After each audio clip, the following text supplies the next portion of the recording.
Welcome to the Becoming Her podcast, where faith meets your everyday journey of becoming the woman God created you to be. Hello and welcome. I hope I am finding you fantastic on this 156th day of the year. I choose to serve Him with humility and joy, knowing that every act of love reflects Christ. My hands and heart are open to be used by Him.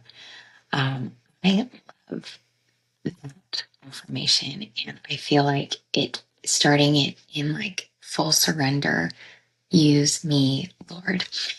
We are in a season where it's sometimes easier to serve outside of our home, because maybe our home is chaotic. Maybe it's full of young kids who don't listen. I don't know what your home looks like, but I know that sometimes it's much easier to be kind to strangers than it is to be kind to our family. That sounds awful saying it out loud, but I hope you know where my heart is. And I say that because it's hard and it's tiring and and it can feel really exhausting. But the reality is, to serve publicly and feel empty privately, our home is the holy ground, right? The meals made, the laundry folded, the late night prayers whispered over your children, all of that matters more than anything we do outside of these four walls. Because the real ministry starts here, not outside of it. What we do within these four walls will affect generation to generation, to people that they meet on the street. It is the heart of your ministry. It's not reserved for church or a mission trip. It starts in your kitchen, your living room, your carpool line. Your home is where God trains your heart, builds your character, and teaches you to love sacrificially, even when no one is watching. Jesus never overlooked the people closest to him. He served his disciples, his mother, his friends with patience, presence, and compassion. When we serve our spouse, our kids, our household with joy and humility, we are imitating Christ's example of servant-hearted love. And I think that we can get so lost in the rigmarole of the daily grind that we lose sight of what we have the opportunity to build right here. And I get it. It can feel like we are on our own, that we get nothing in return, that there is something always more important. But the truth of the matter is, this is it.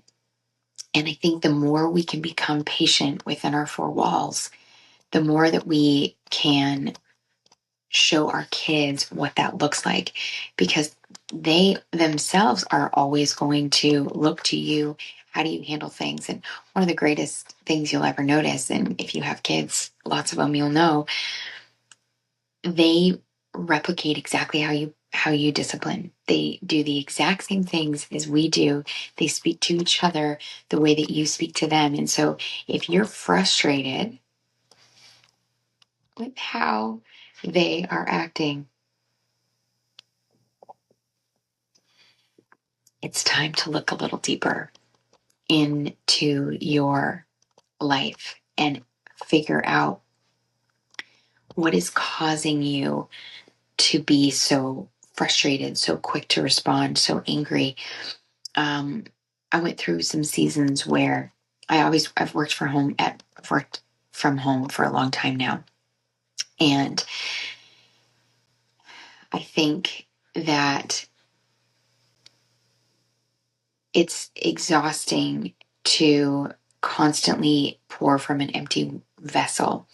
And so I really I didn't set my life up well. And it's taken years of, what is the right thing? What do I need to do? And I created a course way back, almost 7 years ago now, right before my fourth baby was born. And it basically poured into me. It poured into the areas in my life that I was falling short in. And this was so wildly effective because it helped me assess what I wanted my legacy to be, pour into who I wanted my kids to remember me by, and become just more who I knew God called me to be. And so here we are 7 years later, but it wasn't overnight, and it didn't happen instantly, and it was hard and it was frustrating. And I went through so many seasons of things not working well until they worked well. And so I challenge you to know that if things aren't what you want them to be, take a minute, take a beat, figure out what it is that you do want, figure out what it is that your family does need, and then reassess and turn your daily routines into acts of love. Folding laundry can be worship. Cooking dinner can be intercession. Every ordinary task is an opportunity to do something extraordinary when you do it with love. Faithfulness in the mundane is a spiritual discipline that bears kingdom fruit. Obviously, the 31 Women's models the servant-hearted leadership within her home. She rises early, she prepares, provides, plans, and she does it all with strength and dignity. Her home flourishes because of her intentionality.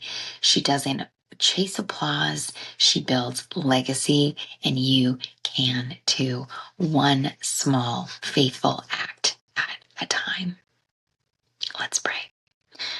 Lord, help us to serve faithfully at home, even when it feels repetitive or unseen. Remind us that our home is sacred space and our family is our first ministry. Let us love with patience, serve with joy, and reflect your heart in everything we do within these walls. The greatest influence may never be seen on stage, but around your table. I'll see you next time.